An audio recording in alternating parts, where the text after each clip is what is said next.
नमस्कार. मी शेतकऱ्यांचा मित्र प्रवीण मांजरे तुमचं स्वागत करतोय जीवीटी कृषिकुल च्या या नवीन व्हिडिओमध्ये.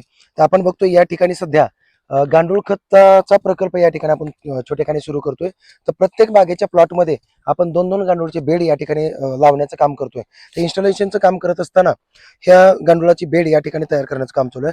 हे बघा 12x4x2 अशा डायमेन्शनमध्ये अशा आकाराचं आपल्याकडे गांडुळाचा बेड आहे आणि तो या ठिकाणी आपण स्थापन करतोय.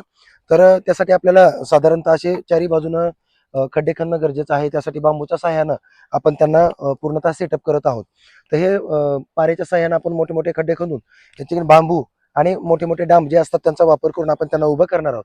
याच्यामध्ये आपण या बागेमधून निघलेला जो काडी कचरा असणार आहे, तण व्यवस्थापन केल्यानंतर जे काही तण निघणार आहे, हे सगळं तण आपण याच्यामध्ये टाकणार आहेत. जे काही सेंद्रिय निविष्ठा किंवा सेंद्रिय पदार्थ असतील, हे सगळे आपण याच्यामध्ये टाकणार आहेत आणि उत्तम प्रतीचं गांडूळ खत आपण या बेडमधून मिळवू शकणार आहोत.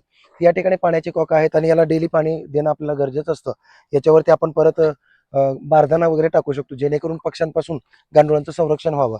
तर एवढ्या बेडसाठी साधारणतः 3 किलो गांडूळ हे पुरेसे असतात आणि त्यांचा वापर करून आपण 2 ते 2.5 महिन्यामध्ये उत्तम दर्जाचं गांडूळ खत या ठिकाणून प्राप्त करणार आहोत आणि याचाच वापर आपण या ठिकाणी असलेला जांभूळ बाग आणि मोसंबी बाग याच्यामध्ये याचा वापर करणार आहोत. तर अशाच नवनवीन माहितीपूर्ण व्हिडिओसाठी आपण जीवीटी कृषिकुल या ठिकाणी येऊन अवश्य भेट द्या आणि व्हिडिओसाठी लाईक करा, शेअर करा, फॉलो करा. धन्यवाद.